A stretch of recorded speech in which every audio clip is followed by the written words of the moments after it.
Hello and welcome. You are listening to The Hello You Show. I'm your host, Jessica Rice, and the founder of Jessica Rice Coaching. This show is for ambitious and visionary-minded women leaders and entrepreneurs ready to uplevel their impact and establish their personal brand and unique voice. It's time, ladies, to make our voices heard.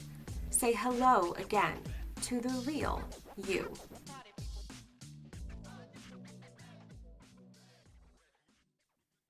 Hi, my name is Jessica Rice. Welcome back to the Hello You Show. I am your host, and today we are going to be talking about what do you do when you start feeling those kind of ugly feelings of competition, insecurity, and unworthiness. In our careers, it can take its toll on us when we start noticing, say, other people around us either getting more accolades, moving up, receiving more honors, or just recognition in general. And it can spark these kind of ugly feelings and thoughts that come in and think to ourselves, what is it that they have that I don't have? And I know that that's a common reaction because competition and, how do we find our spot and our place? And what this starts to do is it really can start to eat at the fabric of how we actually can show up as our best. When we are comparing ourselves, we are degrading ourselves at the same time. And in that process, then we're degrading another person as well. Our psyche starts to play tricks on us. And this kind of leads into our saboteurs, our various judgments that we make on ourselves, and the ways that we start to feel crappy. We don't really know how to turn around from this. And the more that we go into it, the worse it becomes. It also can then breed animosity amongst teams if it starts to escalate to a point where you're starting to externally show this type of behavior because you are now feeling emotions and feelings that really like and they're uncomfortable, but they're still creeping in of jealousy or envy, which even turns to a bit of hate. And if you've ever been on the other side of that, the receiving end, it can also be very confusing and befuddling because you're not entirely sure why this person is approaching you in that manner. And so it starts to create this rift between both of you. So if you can flip this on its head, if you can start to squash those types of feelings early on, and even if it's not early on, there's techniques that you can learn.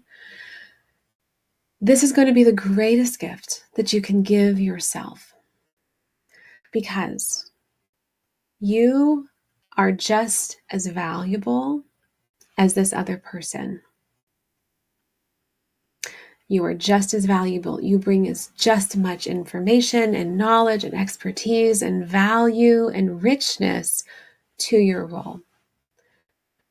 Sometimes people are operating in different zones of genius. And if you're not sure what your zone of genius is, this is a perfect time to figure it out. Because once you understand what your zone of genius is, the rest of these types of things start to fall by the wayside because you're not preoccupied. It's not consuming your mind so much about what they're doing, as opposed to you operating in the area that you know is right for you. Now you can start to repair those types of relationships. You can start to think, okay, yes, they're great at that. And so am I. Oh, they excel in this area. And you know where I excel? I excel over here. I'm really good at this. They're really good at putting things into a logical order. I'm really good at taking all of the pieces of a story and telling it in a way that's compelling. They're really good at presenting, very polished. Well, I'm really good at connection and developing rapport one-on-one. There doesn't need to be a competition in order for us to rise. What it really requires is us to recognize within ourselves the value that we bring, to love ourselves, and to fully own ourselves. Sure, there are areas that we can always seek improvement and grow. That's not what I'm saying. But if we're focusing on the wrong things to grow in versus the right things, we're expending a lot of energy trying to become someone else than to just be the best versions of ourselves each and every day. There are so many ways that you can grow in your career without having to compete or diminish another person. And the worst part is you don't need to diminish yourself, which is what ultimately happens in that scenario, because you start feeling worse, shittier, crappier. Every day is like, I'm not doing this. I'm not enough. I suck at this. They're noticing this. And you start spiraling out of control in your mind. And all those saboteurs of the judge and the controller and the pleaser, they start working against you. If you can take a deep breath, lean into your sage and ask yourself, is this true? What do I bring that is uniquely me? What do I bring that has value? What experiences do I have that has informed me in this way? Now you can truly lean into that. Instead of focusing so much, well, I'm not contributing in this way and I need to do this and I need to spiral. Breathe into what it is that you bring. In Heart Math, we learned about how we can settle into our heart, how we can breathe through our heart and really center into here. Instead of the noise of our mind, really focusing onto this area of contentment, joy, peace. And we can really focus there to bring our coherence level back to normal. If we're used to operating out of balance, it will start to feel normal. So if we can start to bring it back over time, that will be our new state of normal, our new homeostasis, where we can have discernment over the thoughts and the feelings that are coming up for us. And that is true emotional intelligence. As leaders, it's important that we start to have, a real understanding of what we bring and that discernment of our feelings, our emotions, how we speak, how we present, and really keeping at bay all of those nasty little thoughts that sometimes creep into our minds because they don't serve us. They don't propel us forward, and they actually hold us back from being our greatest.